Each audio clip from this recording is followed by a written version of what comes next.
इय्याक नअबुदु व इय्याक नस्तईन। मेरा व्लॉग देखने वाले मुहिब वतन पाकिस्तानियों को अस्सलाम वालेकुम। आज मेरे साथ अबादुल हक साहब मौजूद हैं। अबादुल हक साहब गुज़िश्ता 2 दहाइयों से हाई कोर्ट और सुप्रीम कोर्ट की बीट को कवर करते हैं, अदालती मामलात पे बड़ी अच्छी ग्रिप रखते हैं।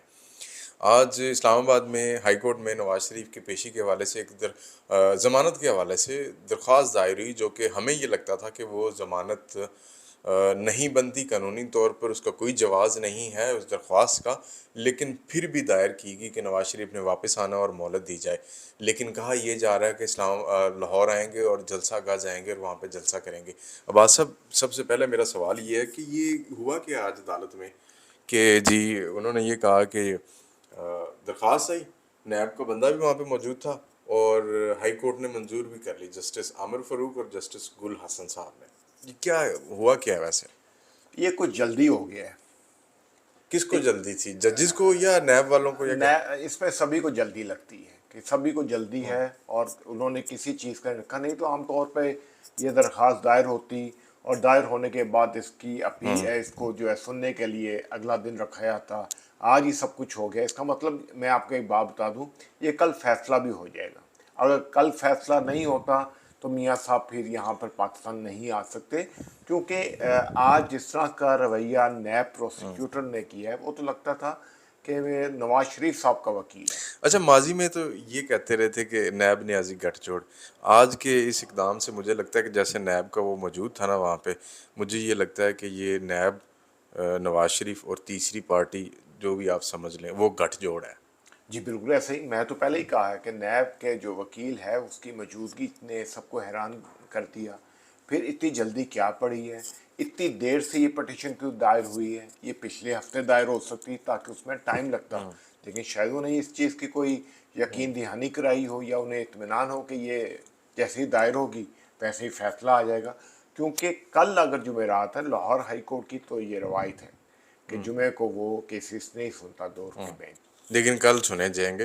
अच्छा, वो अफजल कुरैशी साहब हैं, उनके प्रोसिक्यूटर नैब के, वो वहाँ पे मौजूद थे, तो उन्होंने उस पर कहा कि जी आप अभी मतलब फौरी वो आओ गए, तो उन्होंने कहा कि आपको कोई इतराज़ तो नहीं इस पर अगर हमें, तो उन्होंने कहा जी मुझे तो कोई मसला नहीं, अगर वो आके पेश होना चाहते हैं तो उसके लिए आप ज़मानत देना चाहते हैं तो मुझे कोई मसला नहीं, वो पेश हो लें। मैं तो पहले ही कहा कि वो तो लगता है कि नवाज शरीफ साहब के वकील हैं, वो नैब के वकील लगे ही नहीं। काजी साहब भी आ गए ना इस व्लॉग च। काजी साहब हुण आ जाओ, आ गए काजी साहब। आपने देखा काजी साहब अभी अपने प्रोग्राम करके वापस आ गए, तो अचानक ही उन्होंने एंट्री मारी, लेकिन वो कहीं मसरूफ़ है जी। अब बात भी जारी रखें। तो ये इतनी जल्दी जल्दी सब कुछ हो रहा है, इंसाफ जो है उसमें तखीर भी नहीं होनी चाहिए लेकिन इतना जल्दी भी नहीं होना चाहिए, क्योंकि दोनों सूरतों में इंसाफ के लिए एक जो है बुरी बात होती है। इंसाफ अपना रास्ता खुद लेता है, कुछ चीज़ों को देखना है कि वो कैसे गए, क्यों गए और अब क्यों आ रहे हैं। अच्छा, अब एक बड़ा इंपॉर्टेंट क्वेश्चन, आपको लगता है कि इनकी ज़मानत हो जाएगी नवाज शरीफ साहब की? मुआवजे तो पाकिस्तान में बहुत होते हैं। मतलब ये कानून कोई नहीं है, जो पहली मिसालें दी देखें जी, जाती हैं वो कन्विक्ट नहीं थे, ये कन्विक्ट हैं, इनको आके सीधा जाना चाहिए जेल में, ये तो जलसा का करने जा रहे हैं। जी ये तो ये जाहिर मतलब होता है। अदालत इनको इजाज़त दे रही है कि आप लाहौर में मीनार पाकिस्तान पे जाके जलसा करें। अदालत ने उन्हें सरेंडर करने की इजाज़त नहीं दी, अदालत ने उससे एक स्टेप और आगे चली गई है कि आप कि जलसा कर लें। आप जलसा करें, आपकी ज़मानत जो है वो मंजूर कर ली जाएगी। जब ज़मानत मंजूर हो जाएगी तो उसका मतलब ये है कि सज़ा सस्पेंड हो जाएगी। अच्छा, माजी में हमने देखा कि यही अदालतों को लेकिन नून लीग इल्ज़ामात लगाती थी कि अदालतें जितना रैपिडली इमरान खान के केसों पे फैसले कर रही हैं उतना हमारे पे नहीं करती, तो इस दफ़ा ये आ गया, ये खुद अपनी तनकीद की जद में आ गया। फिर दूसरा ये है कि जिस तरह इमरान खान के मुतालिक फ़ैसला महफूज कर लिया गया, सुनाया नहीं गया, नवाज शरीफ के फैसले क्यों नहीं महफूज हो रहे हैं और फौरी तौर पे उनके ऊपर अमल शुरू हो जाता है और बल्कि इनकी फेवर में जाते हैं फैसले? सर इसलिए ये महफूज नहीं हो रहे कि इस पर फैसले करने हैं, रिलीफ देना है, दाद रसी करनी है। जब फौरी फौरी जो है पटिशन दायर होती है, फौरी नैब का वकील आ जाता है। ये तो आज अदालत ने शुरू करें कि ये कह दिया कि आप चेयरमैन नैब से पूछ के आएँ। ये मुझे लगता है कि जो अदालत है वो भी खेल रही है, अदालत अपने ऊपर नहीं लेना चाहती, वो चाहती है नैब जो रिपोर्ट देगा उस रिपोर्ट की रोशनी में ये कर लिया जाएगा।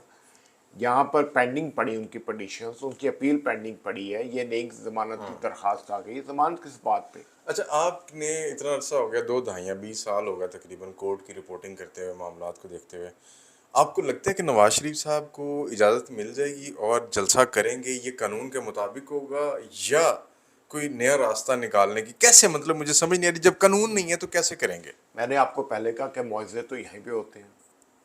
ये मुआवजा कैसे होगा? ये मुआवजा भी वैसे ही होगा जैसे बाकी होते हैं, क्योंकि तमाम लोग यहाँ पर हैं। नैब उनका अपना जो है साथी बना हुआ है, उनकी तरफ से केस को लड़ रहा है, उनका अपना वकील है। अब अदालत क्या करे? अदालत के पास कोई ऐसी चीज़ नहीं कि वो उसको रोक ले। जब नैब की कल रिपोर्ट आ जाएगी कि हमें ज़रूरत नहीं है, इनको हम आने दें, इनको यहाँ पेश करने होने दें, तो इस पर फिर अदालत क्या करेगी? इनको पेश होने दें, लेकिन वो पेश होने के साथ साथ जलसा भी कर जाएंगे और जलसे में बहुत सारी अहम बातें होंगी और वो बताएंगे कि मैंने कैसे डील करनी है। ये डील है। मुझे वो डील लग रही है। ये इससे पहले भी, ये पहली दफ़ा नहीं हो रहा, ये दूसरी मरतबा हो रहा। 2007 में भी ये आए थे, इन्होंने वहाँ तमाम जलसे किए थे, अपनी पार्टी के लिए इंतखाबी मुहिम चलाई थी, लेकिन असेंबली में नहीं गए थे। आबा साहब, आपकी नाक के नीचे डॉलर तो कम हुआ लेकिन आज फिर उठ गया। आपकी नाक के नीचे एक भगोड़ा गया हुआ था, वो वापस आ रहा है और डील का तासुर दिया जा रहा है। ज़रा सोचिए। मुझे इजाज़त दीजिए। अल्लाह हाफ़िज़।